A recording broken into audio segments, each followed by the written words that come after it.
শুধু ভক্তমণ্ডলী,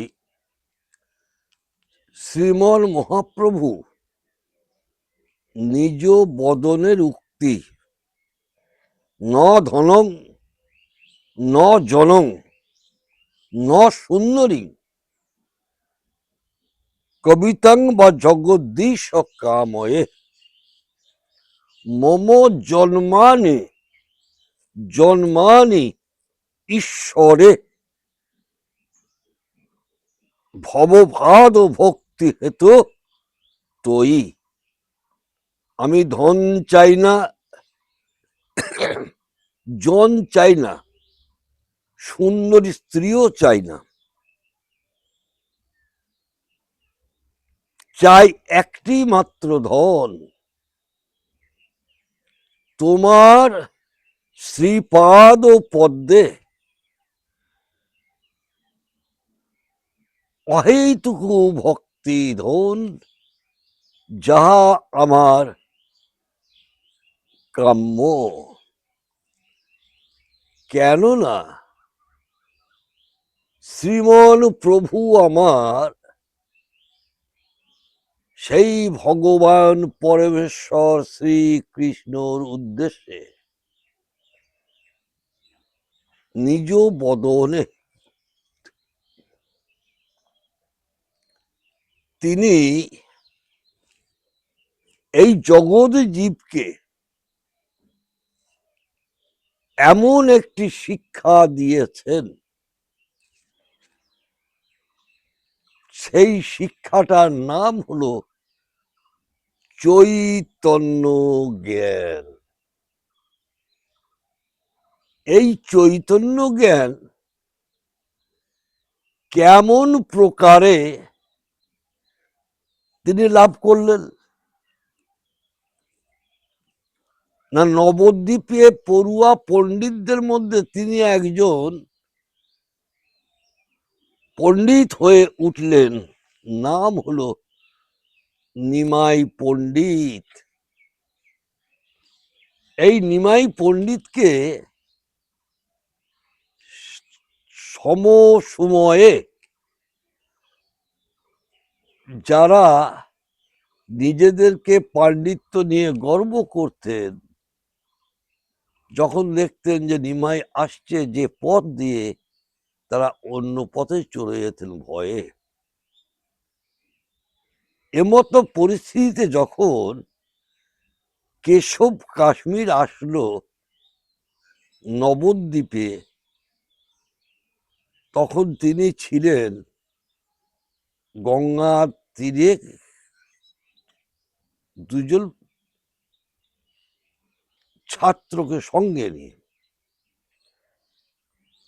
কেশব কাশ্মীর সেই গঙ্গার ধারে গিয়ে প্রভুর সাথে সাক্ষাৎ করলেন। কেশব কাশ্মীরের ভিতরে এত অহংবাচ্য কার্য করছিল যে কতক্ষণে নিমাই পণ্ডিতকে আমি ধরাশায়ী করে এই পৃথিবীর জয়ের মালাটা গ্রহণ করব। ভক্তমণ্ডলী দেখুন, অহংকার কত বড় সর্বনাশের মূল। এখান থেকে প্রভু শিক্ষা দিলেন, কোনো কিছুর প্রতি অহংকার করো না। কেন? কেশব কাশ্মীরের এক ঝটিকায় 100 শ্লোকের ভিতরে এমন একটি শ্লোক প্রভু পুনরাবৃত্তি করে শুনিয়ে দিলেন এবং বললেন, তুমি সুন্দর একটি কন্যা দান করেছ, কিন্তু সেই কন্যার গায়ে তুমি সেতী লিপিবদ্ধ করেছ। কেশব কাশ্মীর অবাক হয়ে গেল। প্রভু বললেন, আপনি আজকে অনেক দূর দূরান্ত থেকে এসে পথশ্রান্ত ক্লান্ত, আজকে বাসায় গিয়ে বিশ্রাম করুন। কেশব কাশ্মীর বাসায় গিয়ে যা জিহ্বার সরস্বতী, সেই সরস্বতী মন্ত্রকে যাজন করে দেবী সরস্বতী কি বললেন, তুই কার সাথে গিয়েছিস তর্ক যুদ্ধ? তুই কি জানিস উনিও আমার নমস্য? শোন, তোকে বলি, তুই হারিসনি, তুই জিতেছিস। খুব ভোরে গিয়ে ওনার চরণ ধরে ক্ষমা চাইবি। কেশব কাশ্মীর তাই করেছিল। তবুও দেখেন, কেশব কাশ্মীরের নামটা আমরা মহাপ্রভু, তখনও তো হয়নি, তখন ছিল নিমাই পণ্ডিত। সেই কারণবশত আলোচনা করছি, এই নিমাই পণ্ডিত চৈতন্য জ্ঞান কখনো পেল? যখন প্রভুপাদ শ্রী ঈশ্বরপুরী নবদ্বীপে এসেছিলেন,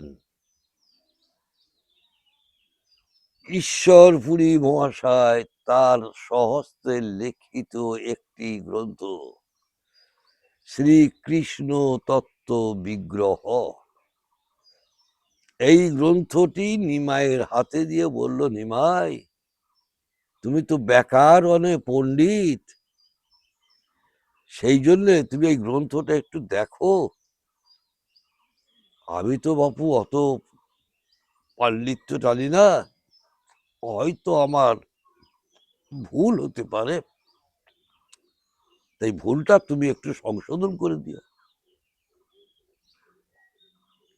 নিমাই পণ্ডিত বলে উঠলেন, ভক্ত লিখেছে ভগবান সম্পর্কে, সেই ভুল সংশোধন করব আমি। অর্থাৎ ওই গ্রন্থটি, অর্থাৎ গুরু প্রদত্ত সম্পদ, যখনই তার স্পর্শ হলো, ভিতরে তার কি পরিস্থিতি শুরু হচ্ছে, এইখান থেকে বিষয়টা একটু ভাবুন। এর কিছুদিনের পরেই চলে গেলেন গয়ায়। পিতা জগন্নাথ ইহলোকে নাই। ব্রাহ্মণ পণ্ডিতরা বলেছিল, গয়ায় গিয়ে পিণ্ড না দান করলে তোমার বাড়িতে জলস্পর্শ করবো না। তাই বাধ্য হয়ে যখন উনি গয়ায় গিয়েছিলেন, বিষ্ণু পাদ পদ্ম মন্দিরে যখন প্রবেশ করেছেন, সেই মন্দিরের এক পাশে দণ্ডায়মান আমার সেই প্রভুর প্রভু ঈশ্বরপুরী। ঈশ্বরপুরী দেখলেন, এ তো নবদ্বীপের সেই পড়ুয়া পণ্ডিত নিমাই নয়, একে। সঙ্গে সঙ্গে প্রভু আমার ছুটে এসে ঈশ্বরপুরীর চরণ আশ্রয় করে হাওয়া করে কেঁদে বলছেন, আপনি আমাকে কৃপা করুন। দেখেন, চৈতন্য শক্তি কেমন ভাবে না গুরুর প্রতি নিষ্ঠা, সেই ভক্তি, সেই ভক্তি থেকে চেতনা উদ্বুদ্ধ হওয়া, সেই ভুল সংশোধন করব আমি। অর্থাৎ ওই গ্রন্থটি, অর্থাৎ গুরু প্রদত্ত সম্পদ, যখনই তার স্পর্শ হলো, ভিতরে তার কি পরিস্থিতি শুরু হচ্ছে, এইখান থেকে বিষয়টা একটু ভাবুন। এর কিছুদিনের পরেই চলে গেলেন গয়ায়। পিতা জগন্নাথ ইহলোকে নাই। ব্রাহ্মণ পণ্ডিতরা বলেছিল গয়ায় গিয়ে পিণ্ড না দান করলে তোমার বাড়িতে জলস্পর্শ করবো না।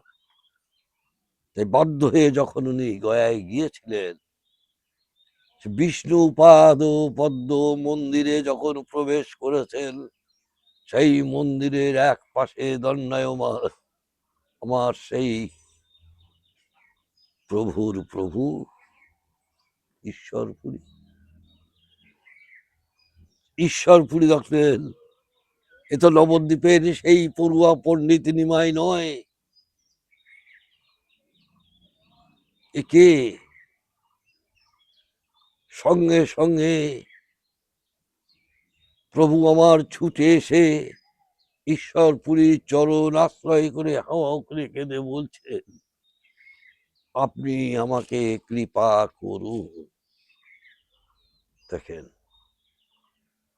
চৈতন্য শক্তি কেমন ভাবে না গুরুর প্রতি নিষ্ঠা, সেই ভক্তি, সেই ভক্তি থেকে চেতনা উদ্বুদ্ধ হওয়া। তাই শুধু ভক্ত মণ্ডলী, আমি আপামর সনাতনী সমস্ত ভক্ত বাবা মা এবং ভক্তিমতী মায়েদের কাছে এই বার্তাটা দিতে চাই, যে চেতন শক্তি যতক্ষণ পর্যন্ত আমার ভিতরে উদ্ভূত না হচ্ছে, যতক্ষণ পর্যন্ত আমার হৃদয় মন্দিরে সেই ঘন্টাটি না বাজছে, কোন ঘন্টা? সেই ঘন্টা সনাতন প্রভু আমার শ্রীমন প্রভুকে প্রশ্ন করেছিলেন, কে আমি, কেন মোরে যারে তাপত্রয়, ইহা না জানিলে জীবের কইছে হিত হয়। অর্থাৎ আমিটা কে, এই যে আমি বস্তুটা সর্বদাই যে অহংকারের মাত্রা, আমি আমি আমি আমি করেছি, আমার বাড়ি, আমার ধন, আমার পুত্র, আমার পরিবার, এই যে আমিত্ব, এই আমিত্ব যতক্ষণ আমাকে গ্রাস করবে, ততক্ষণ পর্যন্ত আমার দিব্য দৃষ্টি, দিব্য নয়ন কখনো হতে পারে না, শাস্ত্রে প্রমাণ আছে।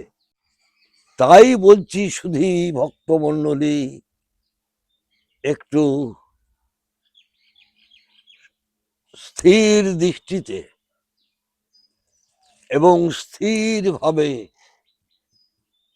এই কথা কটা একটু মন দিয়ে শ্রবণ করুন। কেমন? আমি কোথায় ছিলাম, কোথায় আমি এলাম, কেন এসেছি, কি আমার পরিচয়, আমি চলে যাব, এসেছি যখন যেতে আমাকে হবেই, আমি কি রেখে গেলাম, আমি কি রেখে যাব, শুধু স্ত্রী পুত্র পরিজনদের জন্য অর্থ সম্পদ, না তার সঙ্গে কিছু পরমার্থ প্রয়োজন আছে, এইটা একটু ভাবার বিষয়। তাই সকলের কাছে আমার একান্ত বিনীত প্রার্থনা, মানুষ রূপ নিয়ে যখন এই ধরাতে প্রভু পাঠিয়েছেন, তখন মানুষ মানুষ সেই শব্দটিকে নিজের অন্তরে রেখে একটু যদি অন্তর্দৃষ্টি দিয়ে নিজেকে যদি একটু ভাবা যায় যে আমি মানুষের কি করলাম। নিতাই গৌর হরি বল, নিতাই গৌর হরি বল, নিতাই গৌর হরি বল।